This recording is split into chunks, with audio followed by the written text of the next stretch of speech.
Alors, maintenant, on va enchaîner avec l'effacement du texte. Donc, comment effacer une partie ou bien un texte donc, dans Word.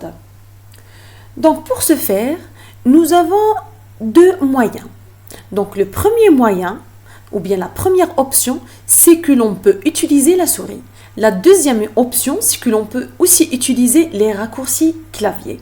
Donc, on va commencer d'abord par la manipulation de la souris. Donc, si par exemple, vous voulez supprimer tout un paragraphe, par exemple, si vous voulez supprimer, par exemple, juste un seul morceau, par exemple, si vous voulez, par exemple, supprimer, par exemple, une ligne, hein, par exemple. Donc, qu'est-ce qu'on fait dans ce cas-là? Donc, nous allons d'abord cliquer au début ou à la fin du morceau à traiter. Par exemple, ici, hein, au début, d'accord? Ou bien à la fin, par exemple, ici.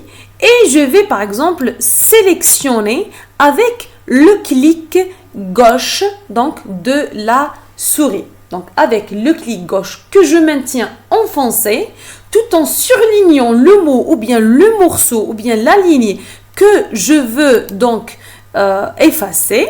Voilà, donc je fais ainsi, je sélectionne d'abord en utilisant toujours le clic gauche et puis je relâche le clic, d'accord?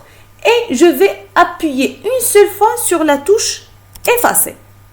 Voilà, donc la partie que j'ai sélectionnée et que je veux effacer, donc cette opération a été effectuée. Et bien sûr, sans passer par la touche retour en arrière, donc on peut également, après avoir sélectionné mon texte, je peux directement commencer à taper donc sur la partie sélectionnée. Regardez, voilà, et vous remarquez donc que cette partie-là a été effacée sans passer par la touche retour en arrière. Donc, si par exemple, nous avons juste une partie, par exemple, nous avons juste un petit mot, par exemple, ou bien deux caractères, par exemple, dans ce cas-là, par exemple, j'ai deux caractères que je veux, par exemple, effacer, par exemple. Donc, qu'est-ce que je fais dans ce cas-là? Avec donc la touche retour en arrière, je ne vais pas sélectionner dans ce cas-là, d'accord? Donc, avec la touche retour en arrière, je supprime. Voilà, et puis je corrige. Donc, si vous avez quelques petits caractères que vous voulez effacer, donc vous n'avez pas à sélectionner dans ce cas-là, vous avez uniquement à donc appuyer sur la touche retour en arrière. Si vous avez par exemple un mot que vous voulez effacer, par exemple le mot manuel, je cherche à le déplacer ailleurs ou bien ne trouve pas donc sa place dans cette ligne-là. Donc qu'est-ce que je fais dans ce cas-là? D'abord, je vais considérer le positionnement du point d'insertion. Donc vous remarquez que le point d'insertion, le point d'insertion, il est situé entre le mot manuel et scolaire.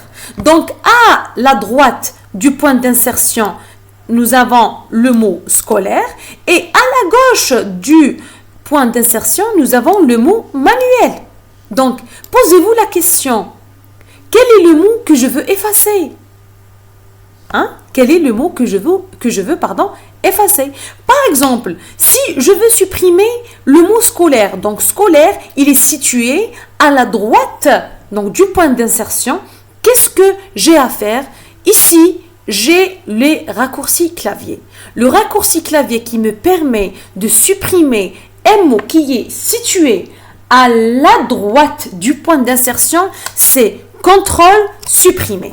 Et vous voyez que le mot a disparu. Donc, je n'ai pas sélectionné, je n'ai pas utilisé donc, la touche retour en arrière, je n'ai pas utilisé uniquement la touche retour en arrière pour supprimer caractère par caractère du mot scolaire, ainsi de suite, ainsi de suite.